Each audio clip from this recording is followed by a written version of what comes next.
So for this month's Performance Club, I wanted to take an opportunity to um, talk about some of the definitions for some of the TrainingPeaks terminology.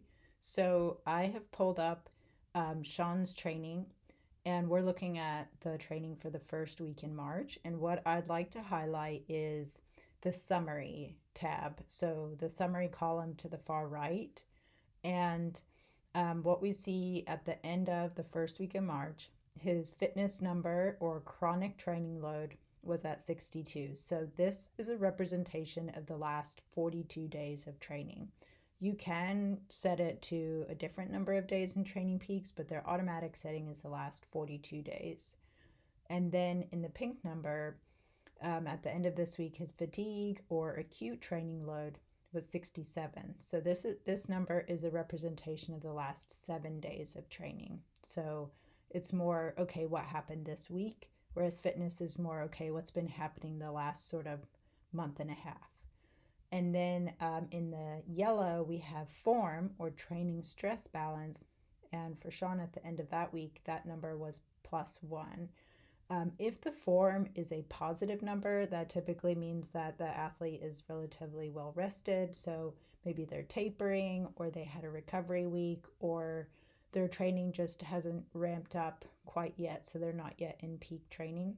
If the form number is a very large negative number, that would indicate that their athlete is in pretty hard training, and the fatigue is probably higher at that time in that athlete. The other summaries that I'd like to point out is I do always take a look at total duration. So the total training hours for that week. Typically, each athlete kind of has like a happy number of hours that they're training per week, or if we're, kind of building on the hours, we want to keep an eye on that. The other one that is useful and sometimes confusing is TSS. So the total training stress score for this week was 445. So TSS, or training stress score, is a formula, and they use both duration, so the total duration that this athlete spent training that week, and it also takes into account the intensity that the athlete trained at that week. But the formula weighs heavier on duration compared to intensity, but it does have both of those factors within the equation for training stress score. Now we're going to take a look at the dashboard. So the dashboard is something that I'm able to see for every athlete on the team with a coach account. If you have a premium account with TrainingPeaks, you're able to see your own dashboard, and you can set it up however you like. So there's a charts library, and there's a large number of options for graphs that you can pull over into the dashboard to look at. For today's purposes, we're just going to be looking at the performance management chart. So I'm going to make that big, and I'm going to set this up to just look at the last 90 days of training. But there's a lot of different time frames that you can look at, but we're going to take a look at the last 90 days.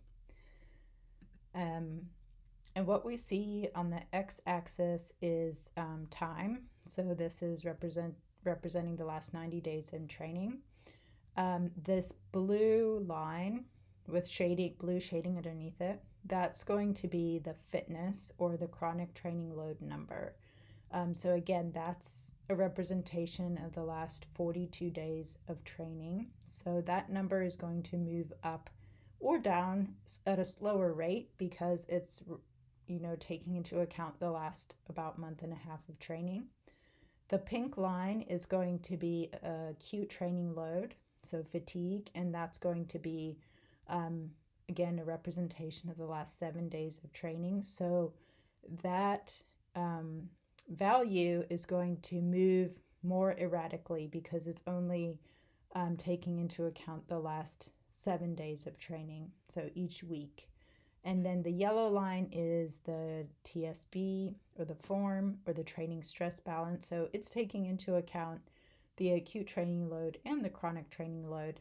And again, the more negative that number, the bigger that short-term training load is, so the more fatigued the athlete may be. So we're going to take a look at kind of the extremes here. So Sean definitely had quite a big spike in his acute training load towards the end of December.